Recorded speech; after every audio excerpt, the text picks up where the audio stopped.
إعلام المعارضة بشكل عام، صفحاتهم الفيسبوكية في تويتر، مجموعات كبيرة، سيريان نيوز اكتيفيتايت مثلا، أو هناك العشرات من المواقع تنقل الخبر التالي: مقاتلو الدولة الإسلامية، مقاتلو تنظيم الدولة. طبعا أنا لما بسأله أنت كيف تسمي مقاتلين يتبعون لمنظمة إرهابية تسميها بالاسم؟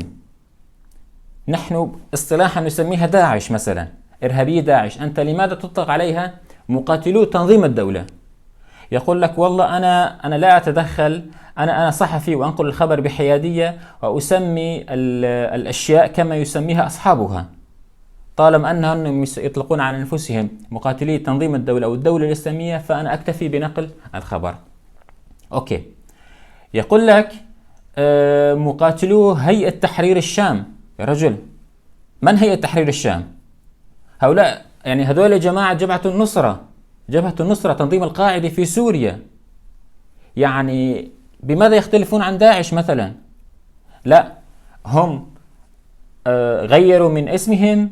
طبعا يجيبني هذا الصحفي التابع للمعارضة أن هؤلاء لم يعودوا جبهة النصرة بل أصبحوا هيئة تحرير الشام، وطالما أنهم أطلقوا على نفسهم هيئة تحرير الشام فأنا كصحفي حيادي يجب أن أطلق عليهم هيئة تحرير الشام كما هي مسمياتهم هم.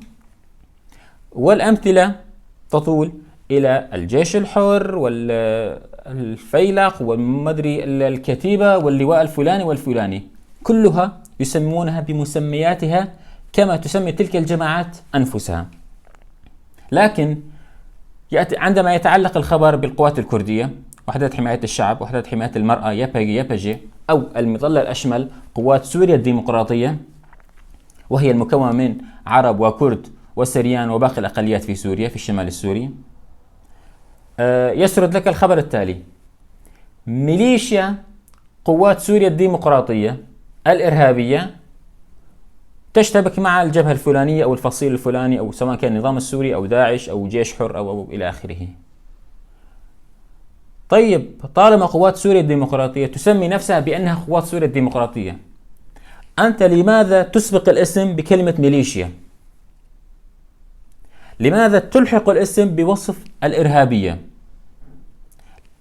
لماذا تقول قوات سوريا الديمقراطية التابعة لي وحدات حماية الشعب، التابعة لي حزب الاتحاد الديمقراطي، التابع لي حزب العمال الكردستاني الإرهابي؟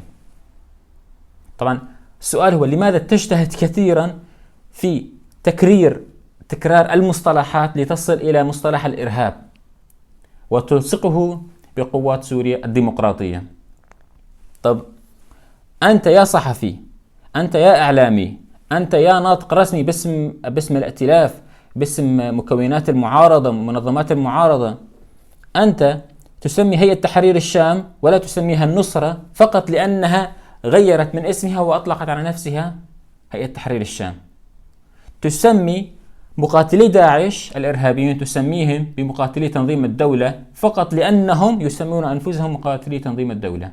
وعندما جاء الأمر وتعلق بالشق الكردي في سوريا، وهي الكرد جزء من قوات سوريا الديمقراطية في الشمال السوري، تسميهم ميليشيات سوريا الديمقراطية وتلحقها بكلمة الإرهابية. إذن أين النقل الموضوعي للحدث؟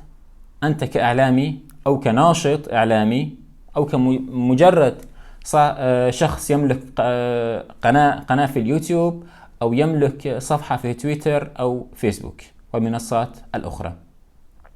طبعا هذه الجزئية تتعلق بالمعارضة أنفسهم وقنواتها، أورينت، حلب اليوم، صفحاتهم الفيسبوكية أو الفيسبوكية أو في تويتر.